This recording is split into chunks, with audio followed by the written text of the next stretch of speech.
നമ്മുടെ നാട്ടിൽ പണിയുന്ന ഹോസ്പിറ്റൽ അല്ലേ സാർ? അത്യാധുനികമായ എല്ലാ ഫെസിലിറ്റീസും വേണമെന്ന ആശയം കൊണ്ടുവന്നത് തന്നെ വർമ്മ സാറാണ്. എക്യുപ്മെന്റ്സ് എല്ലാം വേണമെന്നൊക്കെ എല്ലാവർക്കും പറയാം. പക്ഷെ അതിനുവേണ്ടി ആരാ പണം മുടക്കുന്നേ? അതിന് വർമ്മ സാർ തയ്യാറായില്ലേ?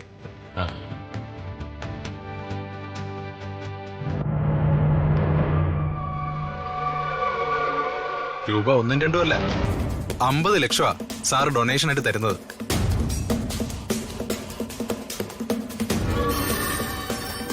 സാറിനോട് എത്ര നന്ദി പറഞ്ഞാലും മതിയാവില്ല.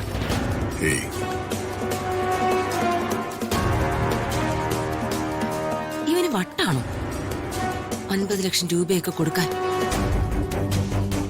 ഈ വല്യമാവനൊരു എസ് പിയാ. എസ് പിയോ? അതെന്തോന്ന്? എസ് പി എന്ന് പറഞ്ഞ സ്വയം പൊങ്ങച്ചക്കാരൻ. ഏയ്, അങ്ങനെയൊന്നും അല്ല.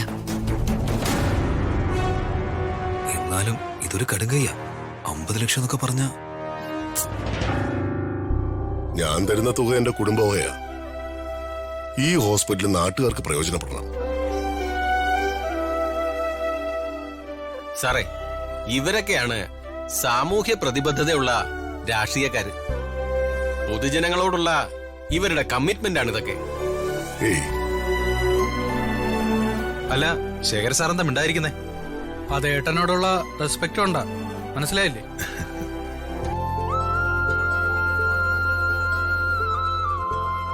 ചേട്ടൻ സംസാരിക്കുമ്പോ ഞാൻ ഇടയ്ക്കേറി ഒന്നും പറയാറില്ല.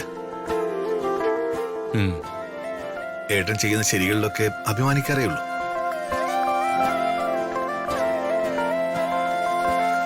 ഇതാ ചായ.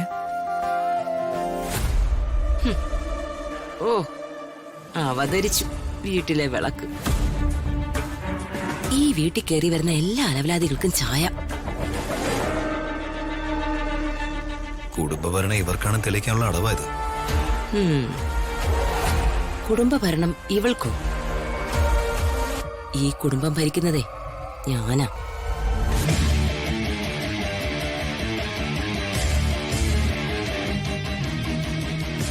അംബിക വർമ്മ ഈ ഭവനത്തിന്റെ ഐശ്വര്യം എന്ന് മറ്റുള്ളവർക്ക് മനസ്സിലാവണമെങ്കിലേ നമ്മൾ മുന്നിലേക്ക് ചെല്ലണം. നീ വാ.